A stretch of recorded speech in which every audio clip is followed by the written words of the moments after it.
Fièvre, courbatures, maux de tête, on les connaît, ces symptômes hivernaux, ce sont ceux de la grippe. Et vous le savez, pour s'en préserver, mieux vaut se faire vacciner. Pourtant, cela n'a pas toujours été d'actualité. Le premier vaccin efficace est mis au point en 1944 pour vacciner l'armée américaine. Et c'est en 1947 que l'Institut Pasteur décide de produire ce vaccin à grande échelle en France. À l'époque, la vaccination, elle reste confidentielle parce qu'elle est payante. Il faut attendre 1985 pour que la Sécurité sociale décide de rembourser ce vaccin aux plus de 75 ans. Avant cela, il fallait sans cesse répéter les messages de prévention. C'est ce que vous allez voir dans ce reportage. Il a été réalisé en 1978, regardez. Le premier conseil à donner à quelqu'un qui ne veut pas contracter la grippe, c'est de se vacciner. Est-ce que ces vaccins sont vraiment efficaces? L'efficacité est incontestable pour les vaccinations, surtout lorsque, dans une collectivité, l'ensemble des personnes acceptent de se faire vacciner.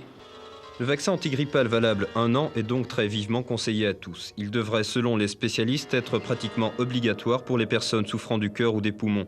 Chez elles, la grippe peut avoir des conséquences graves. C'est vrai pour le Nord qui compte une très grande proportion de bronchiteux et de silicosés. Les vaccins qui ramènent de 6 à 1 les risques d'infection ont toute chance d'être efficaces s'ils sont inoculés au bon moment, c'est-à-dire au mois d'octobre ou de novembre. Un regret cependant, la Sécurité sociale refuse le remboursement de tout acte de prévention.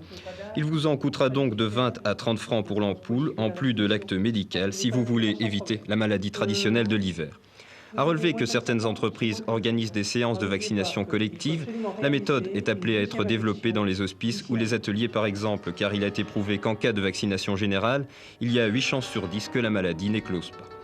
Dernier conseil pratique, si vous n'êtes pas vacciné et si vous avez déjà contracté la grippe, sachez que les meilleurs remèdes restent le repos, la chaleur, la vitamine C et l'aspirine.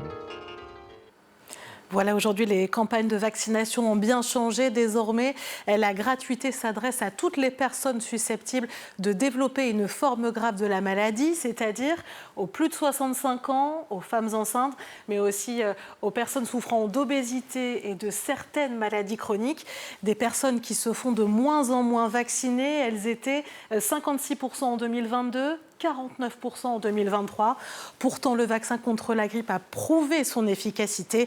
La grippe qui tue encore chaque année en France environ 10 000 personnes.